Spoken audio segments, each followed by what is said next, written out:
I think we should end on our Uber drive, Okay. Luke. We had one of the best, and every time, this is probably a running theme of our show. Anytime Luke or I go to the Gold Coast, we come back with a brilliant Uber driver story. Yeah, the 'cause- Uber drivers on the Gold Coast are a different breed. Well, I mean, they are also all exclusively white. Yeah. Which isn't the reason why they're great. No. You know, that's not what we're trying to say. And that's also not what he meant by different breed. Yeah. They're Yeah, I don't know why you brought that up right after. Speaking of different breeds. No, but they are like the type of, and it's always men. The type Yeah. of males on the Gold Coast, they go, I'm going to earn a couple of extra bloody bucks, driving the bloody kids around on the Goldie. I get the vibe that with I had a Gold real Coast racist Uber driver in Adelaide. in Adelaide. Yeah. Wow. Yeah, like going, I was one of the first ones, mate. These fucking taxi drivers came in, like, we used to throw fucking eggs at them, mate. Like, just like, but that was like the tame stuff. And then I'm not going to repeat some of the other stuff he said. Yeah, I remember the Uber taxi wars. Yeah, and he was holding on to it. They were real toxic. And I wasn't talking to him. He was just talking to himself. And I was like, uh-huh. Yeah. I didn't like engage with him at all. I was like, you were just having this conversation to yourself, dude. He is right though. It was, from memory, it was all just white dudes at the start doing all Uber drives. It was technically just a race war at the start. Yeah. I bet it probably was pretty bad. Maybe. But anyway, on a brighter, less racist Uber driver story,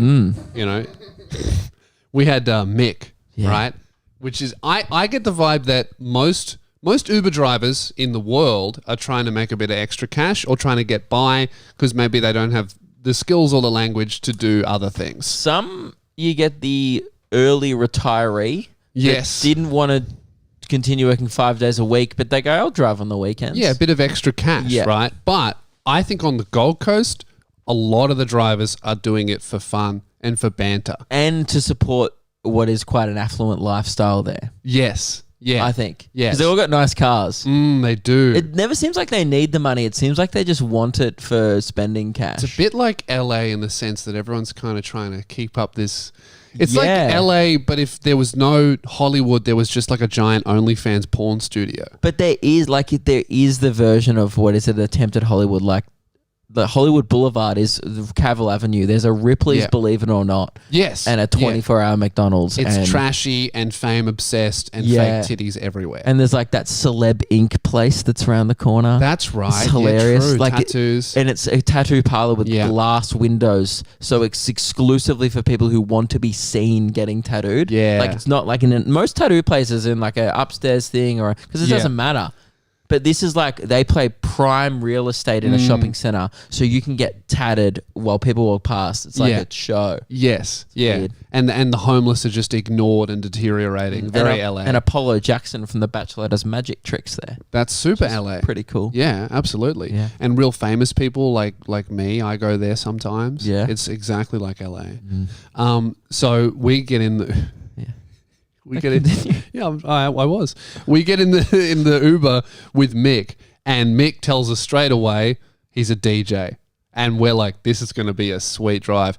Now we couldn't hire a car because I'm 27 with no license, and these two are on their P's. Couldn't rent a car, right? Which is incredibly sad. Yeah. That Lewis, instead of having a tour manager and like what seems like a well organized. Yeah. Business from the outside is crumbling behind the scenes when you're like, I'm literally Ubering to my show from Brisbane to the Gold Coast and back, and then Ubering back, not staying there. Yep. Absolutely. I did a bit of that this year of like, fuck it, let's just drive home after the show. Yeah, but yours was more escaping from COVID and it was just more calculated. It was also just like, we got a hire car, we'll just drive back. Yeah. Mine was just. So did Mick wait around while you did your show?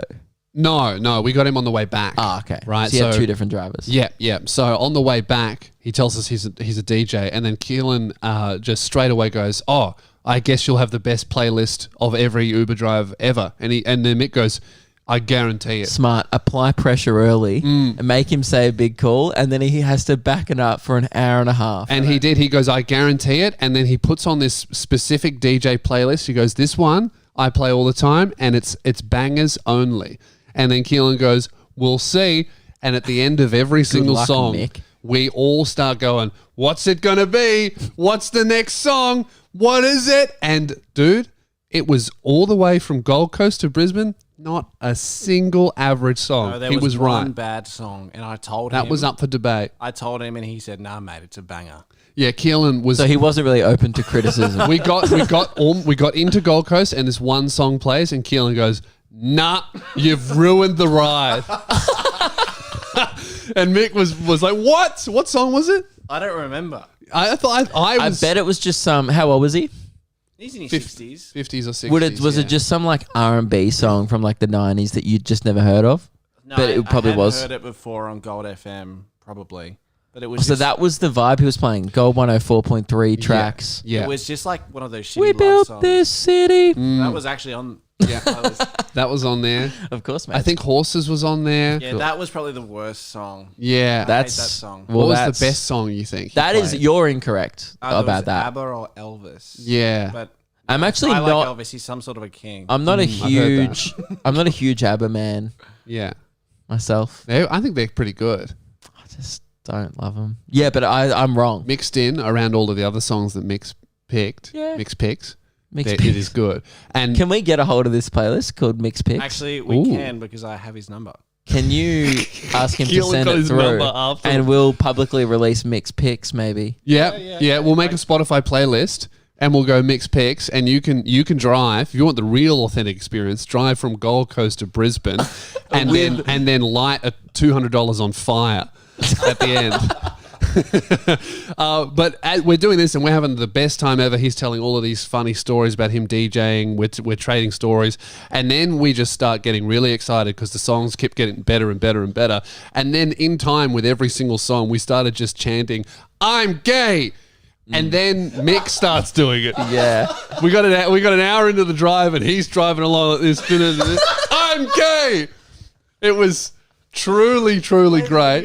And I have this video at the end of the drive of us. We all get out and we decide to get a photo with Mick because it was just an experience that needed to be remembered.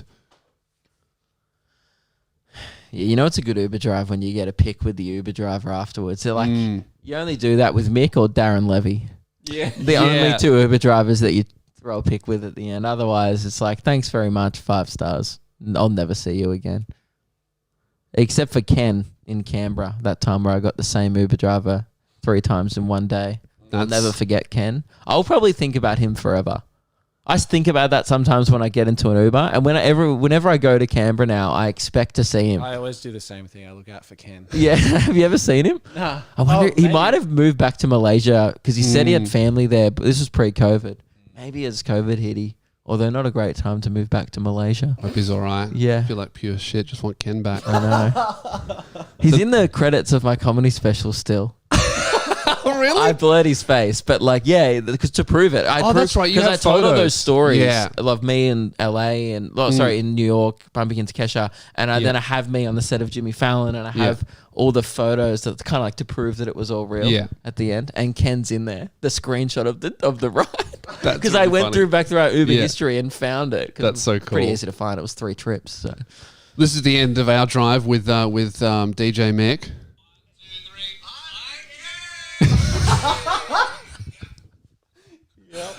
That's so inappropriate. But he's joined in. 3 white dudes, some old bloke from the Gold Coast screaming, "I'm gay," in the middle of the street.